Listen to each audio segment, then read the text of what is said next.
No, I never believed much in ghosts, said the doctor, but I was always rather afraid of them. Have you ever seen one? Asked one of the other men. The doctor took his cigar out of his mouth and contemplated the ash for a moment or two before replying.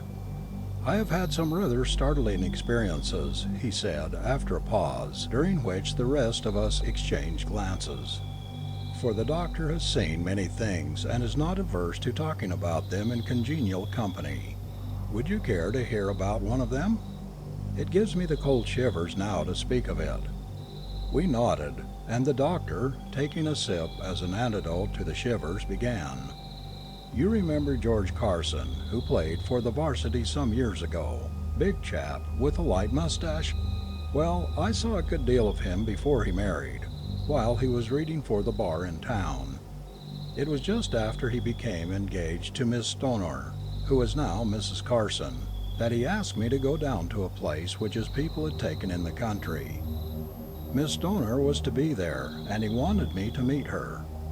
I could not go down for Christmas Day, as I had promised to be with my people. But as I had been working a bit too hard, and wanted a few days' rest, I decided to run down for a few days about the New Year. Woodcote was a pleasant enough place to look at. There were 2 packs of hounds within easy distance, and it was not far enough from the station to cut you off completely from the morning papers. The Carsons had been lucky, I thought, in coming across such a good house at such a moderate figure. For, as George told me, the owner had been obliged to go abroad for his health, and was anxious not to leave the place empty all the winter. It was an old house, with big gables and preposterous corners all over the place, and you couldn't walk 10 paces along any of the passages without tumbling up or down stairs. But it had been patched from time to time, and, among other improvements, a big billiard room had been built out at the back. A country house in the winter without a billiard room, when the frost stops hunting, is just, well, not even a gilded prison. The party was a small one. Besides George and his father and mother, there were only a couple of Mrs. Carson, who, being somewhere in the early teens, didn't count, and Miss Stoner, who of course counted a good deal, and lastly myself. Miss Stoner ought to have been happy, for George Carson, besides being an excellent fellow all around, was by no means a bad match, being an only son with considerable expectations. But somehow or other, she did not strike me as looking either very well or very happy. She gave me the impression of having something on her mind, which made her alternately nervous and listless. George, I fancied, noticed it, and was puzzled by it, for I caught him several times watching her with an anxious and inquiring look. But as I was not there as a doctor, of course it was no business of mine, though I discovered the reason before I left Woodcote. The second night after my arrival, we had been playing, I remember, a family pool. The rest had gone upstairs to bed. George and I adjourned to a sort of study, which he had arranged upstairs, for a final smoke and a chat before turning in. The study was next to his bedroom, and parted off from it by a curtain. As we were settling down, I missed my pipe, and remembered that I had laid it down in the billiard room. On principle, I never smoke another man's pipe, so I lit a candle, the house being in darkness, and started away in search of my own. The house looked awfully weird by the flickering light of a solitary candle, and the stairs creaked in a particularly gruesome way behind me, just for all the world as though someone were following at my heels. I found my pipe where I had expected in the billiard room, and came back in perhaps a little more hurry than was absolutely necessary, which perhaps explains why I stumbled in the uncertain light over a couple of unforeseen stairs and dropped my candle. Of course it went out, but after a little groping I found it. Having no matches with me, I was obliged to feel my way along the banisters, for it was so dark that I could not see my hand in front of me. And as I slowly advanced, sliding my hand along the broad balustrade at my side, it suddenly slid over something cold and clammy, which was not a balustrade at all. For stopping dead and closing my fingers round it for an instant, I felt that I was holding another hand, a skinny, bony hand, which writhed itself slowly from my grasp. And though I could hear nothing and see nothing, I was yet conscious that something was brushing past me and going up the stairs. "Hi, what's that? Who are you?" I called. There was no answer. I admit that I was in a regular funk. I must have shown it in my face. "What's the matter?" asked George as I blundered into his study. "Oh, nothing," I answered. "Dropped my candle and lost the way." "But who were you talking to?" "I was only swearing at the candle," I replied. "Oh, I thought perhaps you had seen somebody," replied George. Somehow I did not like to tell him the truth, for fear he would laugh at my nervousness. But I determined to keep an eye on my liver and take a couple of weeks' complete rest. That night I woke up several times with the feeling of that confounded hand under my own, a clammy hand which writhed as my fingers closed upon it. The next morning after breakfast I was in the billiard room practicing strokes while Carson was over at the stables. Presently the door opened, and Miss Stoner looked in. "Come in," I said. "George will be back from the stables in a few minutes. Meanwhile we can 50 up." "I wanted to speak to you," she said. She was looking very tired and ill, and I began to think I should not have an uninterrupted holiday after all. "Do you believe in ghosts?" she asked, having closed the door and come up to the table, where she stood leaning with both her hands upon it.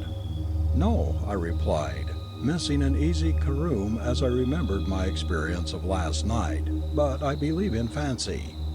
"And supposing then that a person fancied he saw things, is there any remedy?" "What do you mean, Miss Stoner?" I replied, looking at her in some surprise. "Do you mean that you fancy—" I stopped, for Miss Stoner turned away, sat down on one of the easy chairs by the wall, and burst into tears. "Oh, please help me," she sobbed. "I believe I'm going mad." I laid down my cue and went over to her.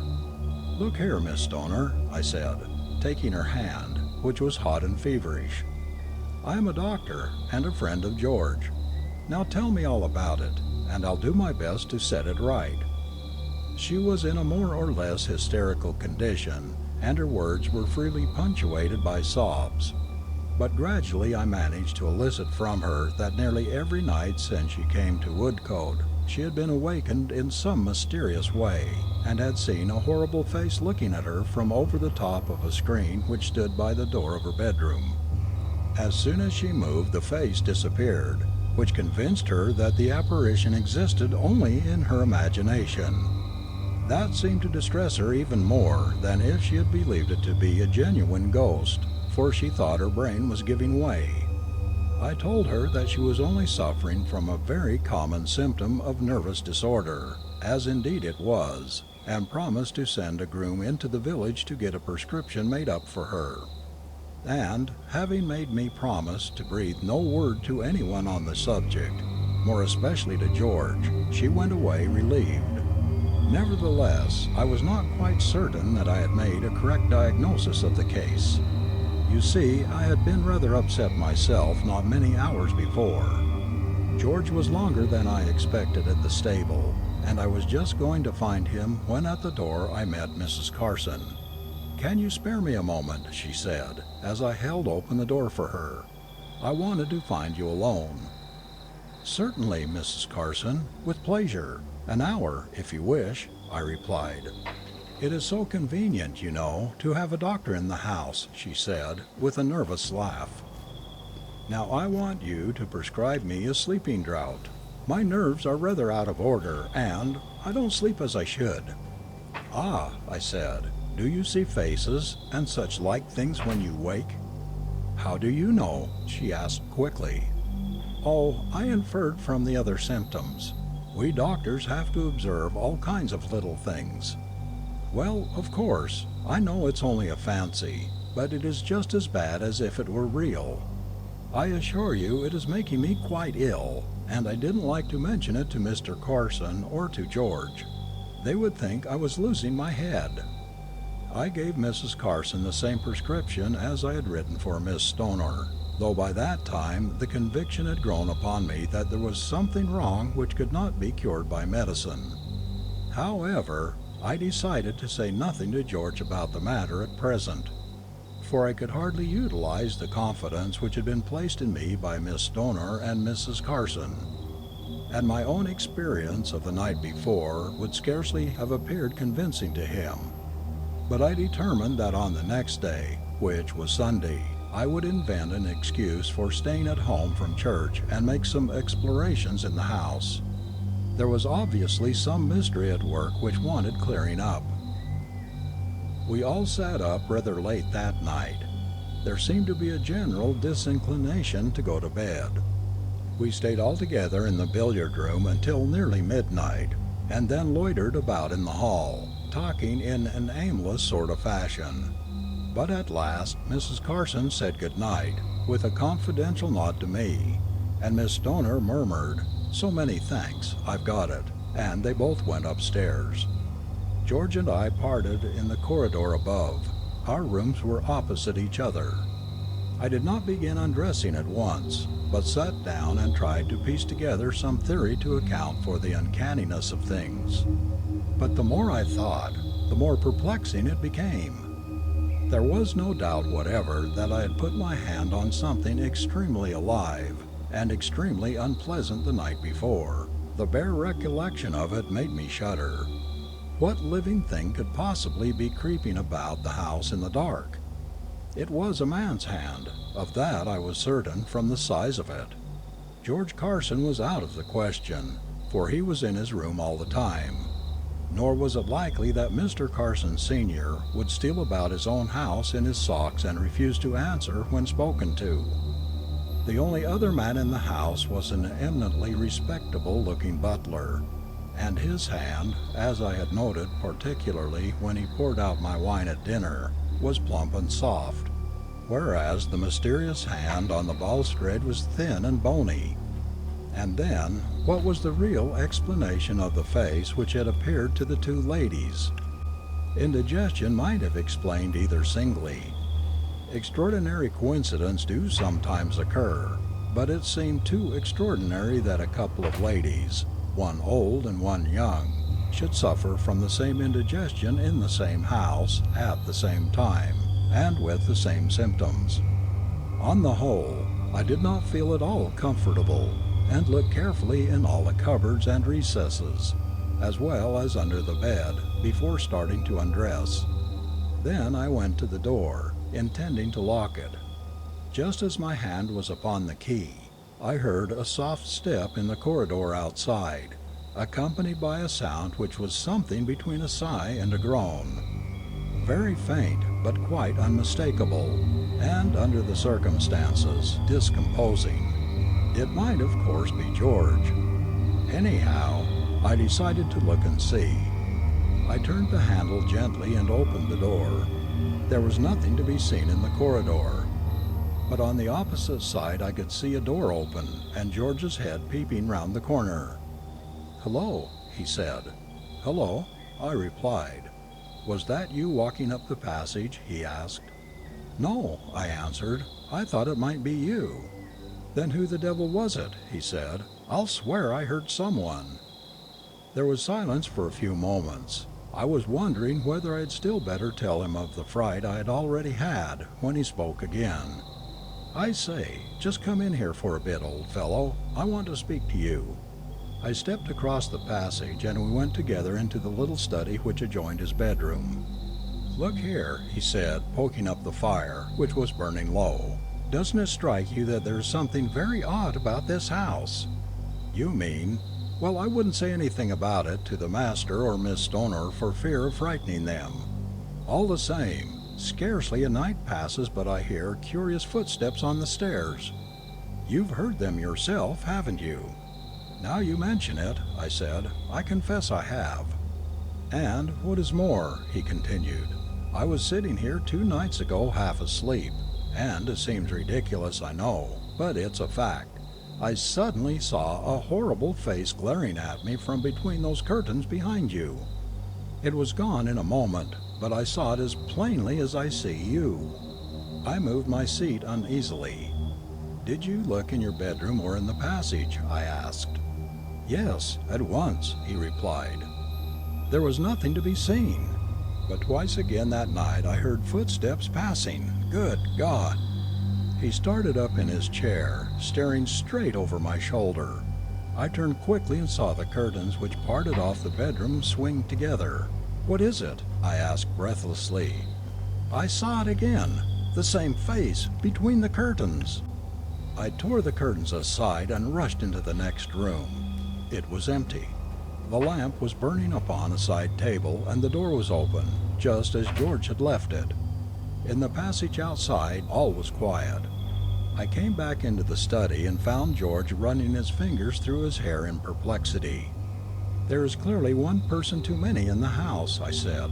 "I think we ought to draw the place and find out who it is." "All right," he said, picking up the poker from the fireplace. "If it's anything made of flesh and blood, this will be useful, and if not—" He stopped short, for at that instant the most awful shriek of horror rang through the house, a shriek of wild, uncontrollable terror, such as I had never heard before, and I never hope to hear again. One moment we stood staring at each other, dumbfounded. The next, George Carson had dashed out of the room and down the corridor to the stairs. I followed close behind him, for we both knew that none but a woman in mortal fear would shriek like that, and that that woman was Miss Stoner.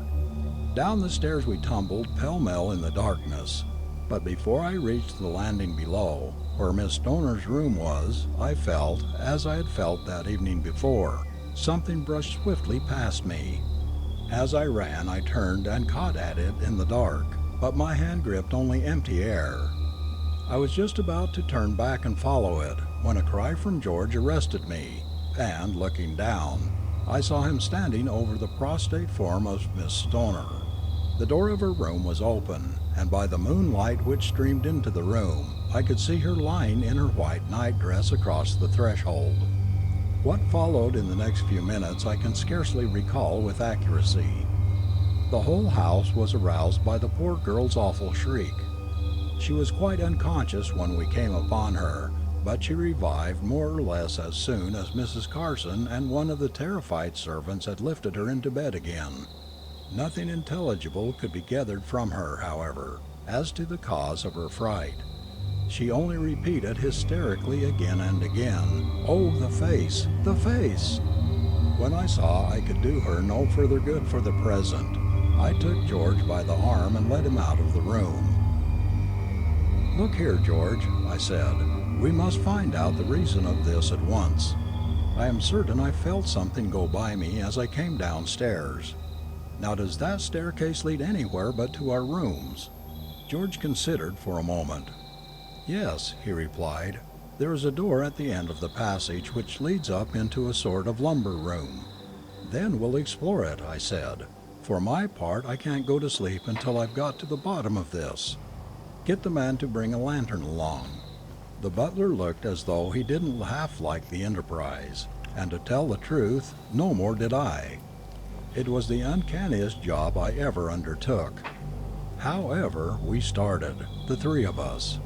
First of all, we searched the rooms on the floor above, where George and I slept. Everything was just as we had left it. Then I pushed open the door at the end of the corridor. A crazy-looking staircase led up into the darkness.